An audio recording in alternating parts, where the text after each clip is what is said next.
My self Richa Chhabra. Lockdown e Pathshala में आप सभी का स्वागत है। चलिए स्टार्ट करते हैं अपनी next class. In the previous class, we have started our second chapter, sexual reproduction in flowering plant, and we have discussed detailed structure of flower, function of flower. And in this class, we will discuss about male reproductive structure in flowering plant and formation of male gamete. Okay, so let's start. As you know, male reproductive part of the flower is androecium and its unit is stamen. किसी भी flower के अंदर जो reproductive part है, male reproductive part है, उसको हम क्या कहते हैं? एंड्रोशियम कहते हैं। और उसकी यूनिट को हम क्या कहते हैं? स्टेमन कहते हैं। जब बहुत सारे स्टेमन आपस में मिलते हैं तो क्या बन जाता है? मेल रिप्रोडक्टिव पार्ट बन जाता है, मेल रिप्रोडक्टिव ऑर्गन बन जाता है, जिसको हम बोल देते हैं एंड्रोशियम। ठीक है, तो अगर हमें मेल रिप्रोडक्टिव पार्ट के बारे में, उसकी यूनिट के बारे में डिटेल में पढ़ना है तो हम क्या करेंगे? फ्लावर में से मेल रिप्रोडक्टिव यूनिट जो स्टेमन है उसको प्लकर की हेल्प से निकाल देंगे। ठीक है, तो हमने जब स्टेमन को प्लकर की हेल्प से निकाला तो हमें इस तरह की एक स्ट्रक्चर दिखाई देती है। ठीक है, the structure of स्टेमन, it has the two important part, first is anther and second is filament. Anther is the fertile part of the stamen in which pollen grains or microspores are produced and filament help in attachment. जो क्या है? जहाँ पे खजाना भरा हुआ है। खजाना मीन्स कि जहाँ पे पोलन ग्रेन्स बनते हैं और यही पोलन ग्रेन्स पॉलिनेशन के प्रोसेस से फीमेल रिप्रोडक्टिव पार्ट तक जाते हैं और वहां पर जो ओवा होता है उसको फर्टिलाइज करते हैं और फर्टिलाइजेशन के बाद वो सीड बन जाता है और उसी सीड को आप जर्मिनेट करते हो तो आपको बहुत सारे पौधे, बहुत सारे प्लांट्स मिल जाते हैं। फ्लावर है, फ्लावर की स्ट्रक्चर है जो हमने लास्ट प्रीवियस क्लास में पढ़ी भी थी।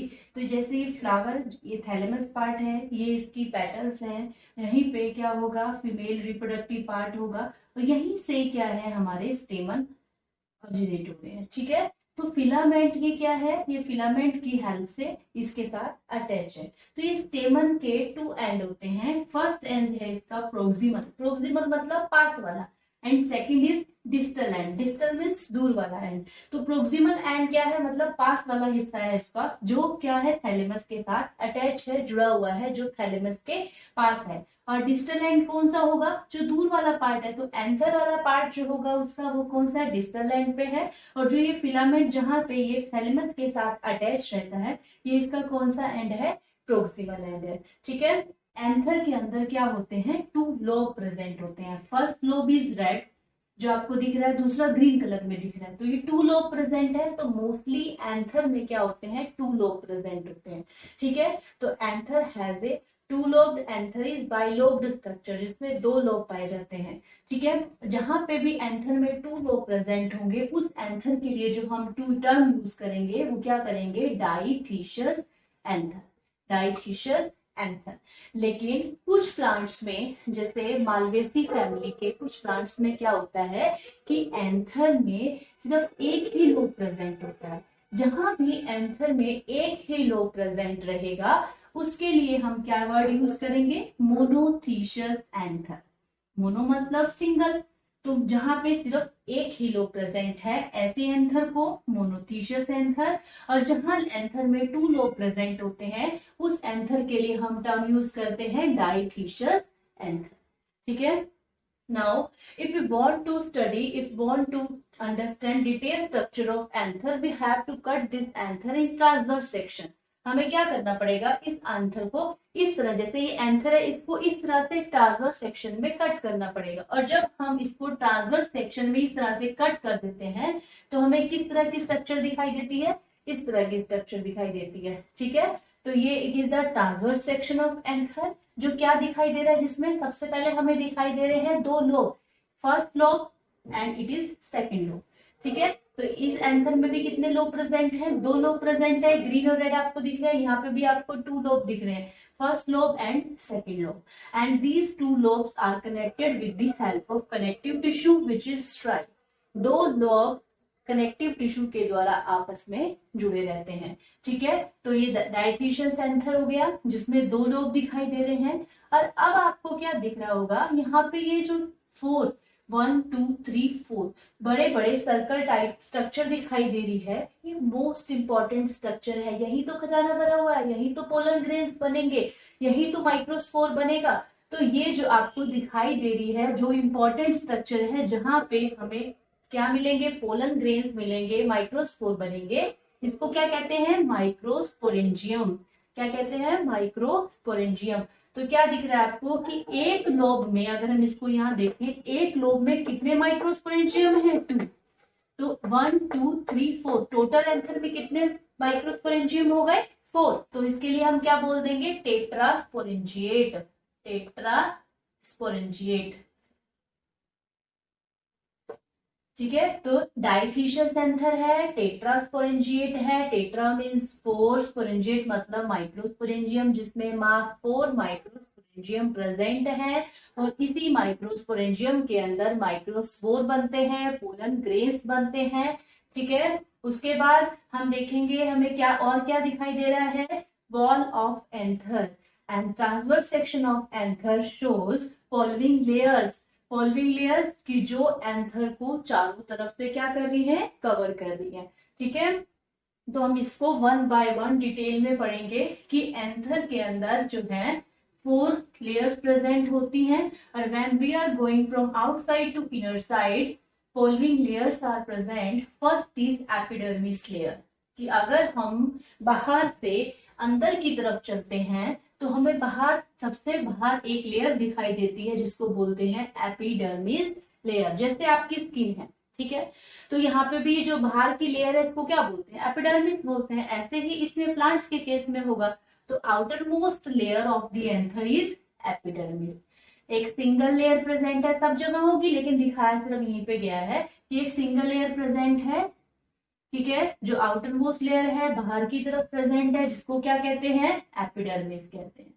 अब उसके बाद एपिडर्मिस का फंक्शन क्या है, इट प्रोवाइड्स प्रोटेक्शन। ये क्या करता है, एंथर को प्रोटेक्शन प्रोवाइड करता है।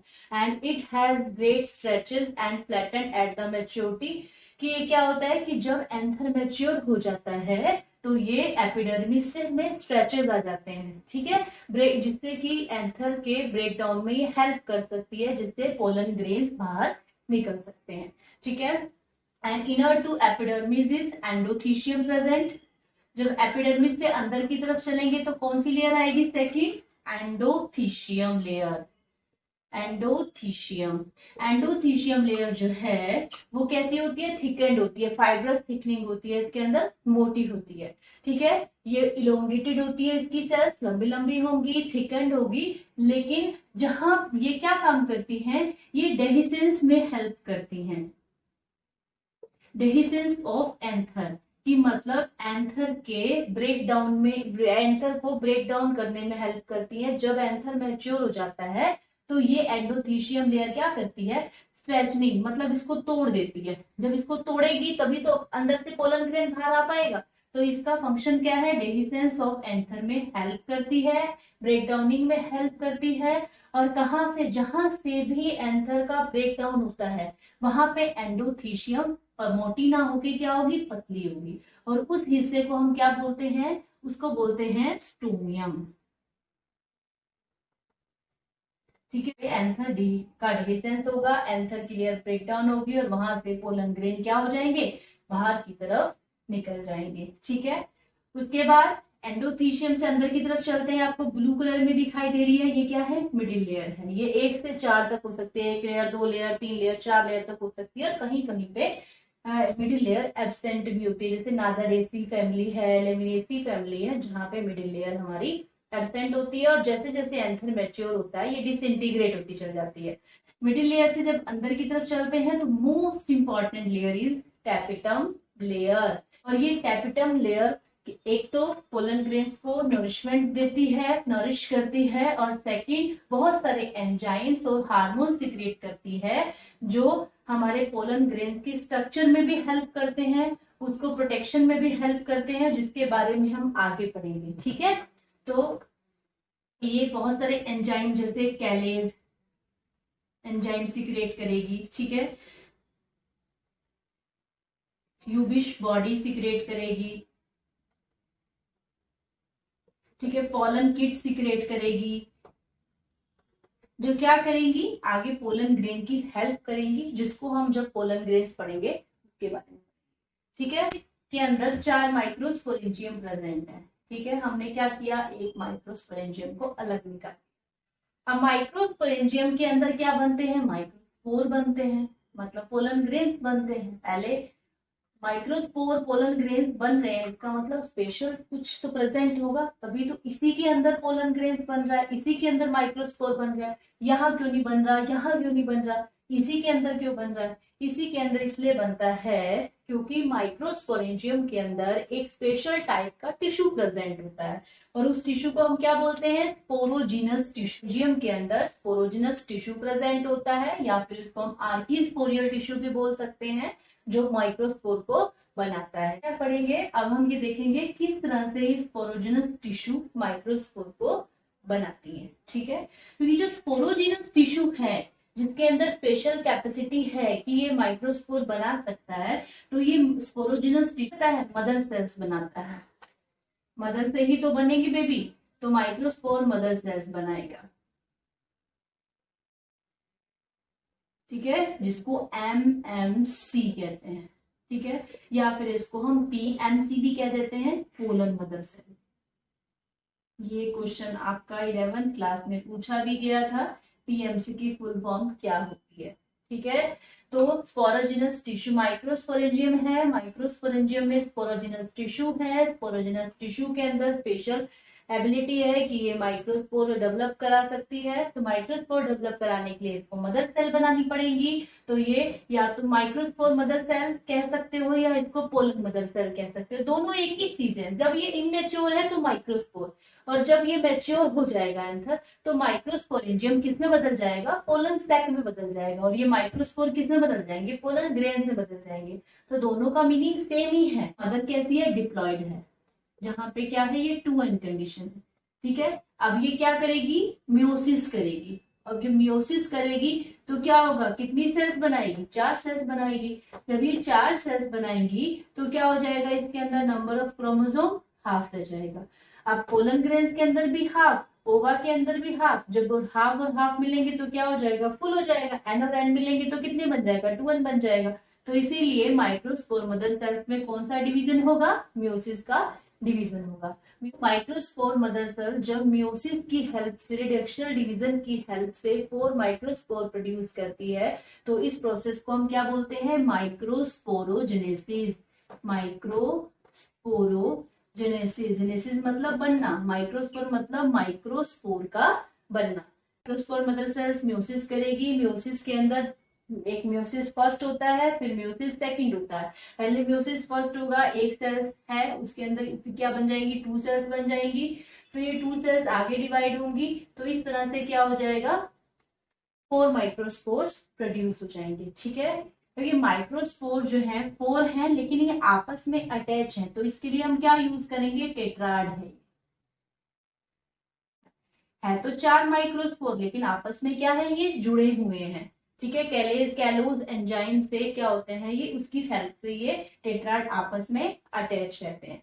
ठीक है, में इसके लिए जो यूज किया जाता है आइसोबाइलेटरल टेट्राड, और डाइकोट के अंदर टेट्राहेड्रल टेट्राड हम इसको कहते हैं। ठीक है, जो मोस्ट कॉमन टेट्राड होते हैं वो टेट्राहेड्रल टेट्राड कंडीशन होती है। ठीक है, यहाँ तक समझ में आ गया होगा कि स्पोरोजिनस टिश्यू जिसके अंदर स्पेशल कैपेसिटी है, जो माइक्रोस्पोर को प्रोड्यूस कर सकता है। सबसे पहले स्पोरोजिनस टिश्यू मदर सेल्स बनाता है, मदर सेल मियोसिस करती हैं, और मियोसिस करने के बाद एक मदर सेल से 4 माइक्रोस्पोर बन जाते हैं। पहले ये माइक्रोस्पोर जुड़े हुए हैं आपस में, कौन से एंजाइम से, कैलोज से। तो अब टेपिटम का काम शुरू हो जाता है। माइक्रोस्पोरेंजियम के अंदर माइक्रोस्पोर बन गया, लेकिन आपस में क्या है, जुड़े हुए। इसके बाहर क्या है, ये टेपिटम है। अब टेपिटम क्या करेगी, एंजाइम क्या था कि पोलन ग्रेन्स को न्यूट्रिशन देना, सेकंड काम था कैलेज एंजाइम सीक्रेट करना। जो पोलन ग्रेन्स हमारे यूनाइटेड थे कैलोज की वजह से, अब कैलेज एंजाइम क्या करेगा, उस कैलोज को डिसॉल्व कर देगा, और डिसॉल्व करने के बाद हमारे माइक्रोस्पोर अलग अलग हो जाएंगे। सेकेंड इसका फंक्शन क्या है, एक हार्मोन सीक्रेट करता है, एक बॉडी बनाता है यूबिश बॉडी। इसका क्या फंक्शन होता है, यूबिश बॉडी क्या काम करती है, यूबिश बॉडी जैसे अब ये माइक्रोस्पोर बन गए थे, मतलब पोलन ग्रेन बन गया। पोलन ग्रेन जो होते हैं इसका जो साइज है वो 10 से लेके 200 माइक्रोन तक हो सकता है, ठीक है। यूनिन्यूक्लिएटेड होते हैं, हैप्लॉइड स्ट्रक्चर होती है, ठीक है। उसके बाद पोलन ग्रेन जो होते हैं इस पे 2 वॉल्स प्रेजेंट रहती हैं। अंदर की जो लेयर होती है इनर मोस्ट लेयर उसको बोलते हैं इंटीन, और जो बाहर की लेयर होती है उसको बोलते हैं एक्सीन। क्या बोलते हैं बाहर की लेयर को, एक्सीन बोलते हैं, ठीक है। तो ये यूबिश बॉडी जो है ये पोलन ग्रेन की आउटर मोस्ट लेयर को डेवलप करती है, ठीक है, उसको थिकन करती है, मोटा करती है। और एक्सीन के अंदर क्या प्रेजेंट रहता है, स्पोरोपोलिनीन। यूबिश बॉडी स्पोरोपोलिनीन सिक्रीट करती है, और जो पोलन ग्रेन की आउटर मोस्ट लेयर बनाता है, जिससे पोलन ग्रेन के अंदर रेजिस्टेंस डेवलप होता है कि इसको कोई एसिड, कोई एल्कलाइन या कोई भी इसका कुछ भी बिगाड़ नहीं पाता है। इसी की वजह से हम पोलन ग्रेन को काफी टाइम तक स्टोर करके -96 में रख सकते हैं, ठीक है। तो ये स्पोरोपोलिनीन किसने दिया है, इसको यूबिश बॉडी ने दिया है, और जिसको किसने सीक्रेट किया है, टैपेटम ने सीक्रेट किया, ठीक है। तो ये फंक्शंस कहीं पूछे जा सकते हैं शॉर्ट क्वेश्चंस में, इसको आप अच्छे तरीके से याद कर लीजिएगा, ठीक है। तो ये कैलेज एंजाइम होता है जो कैलोज को डिसॉल्व करता है, माइक्रोस्पोर को अलग अलग करता है। यूबिश बॉडी टैपेटम सीक्रेट करती है जो स्पोरोपोलिनीन बनाता है। स्पोरोपोलिनीन एक्सीन जो है वो स्पोरोपोलिनीन की ही बनी होती है, जिसको यूबिश बॉडी ने सीक्रेट किया है, जो पोलन ग्रेन को रेजिस्टेंस देती है, ठीक है। Third, pollen kit. जो एंटोमोफिलस प्लांट्स होते हैं जहां पर इंसेक्ट की हेल्प से पॉलिनेशन होता है, तो वहां पोलन ग्रेन्स कैसे होते हैं, स्टिकी होते हैं, जिससे कि जैसे इंसेक्ट उस पे आता है, फ्लावर पे बैठता है, तो पोलन उसके साथ चिपक जाते हैं। तो जब पोलन चिपक जाते हैं इसका मतलब पोलन स्टिकी है, तो जो स्टिकीनेस है वो पोलन किट प्रोवाइड कराती है, ठीक है। और पोलन किट किसके थ्रू सीक्रेट की जा रही है, पोलन किट को कौन सीक्रेट करता है, secretory tapetum, glandular tapetum pollen kit को सीक्रेट करती है, जो एंटोमोफिलस प्लांट है जहां पे इंसेक्ट के थ्रू पॉलिनेशन होता है। तो पोलन को स्टिकीनेस प्रोवाइड कौन करता है, पोलन किट, और जिसको किसने सीक्रेट किया है, टैपेटम ने सीक्रेट किया। सबसे छोटा पोलन ग्रेन्स मायोसोटिस का होता है,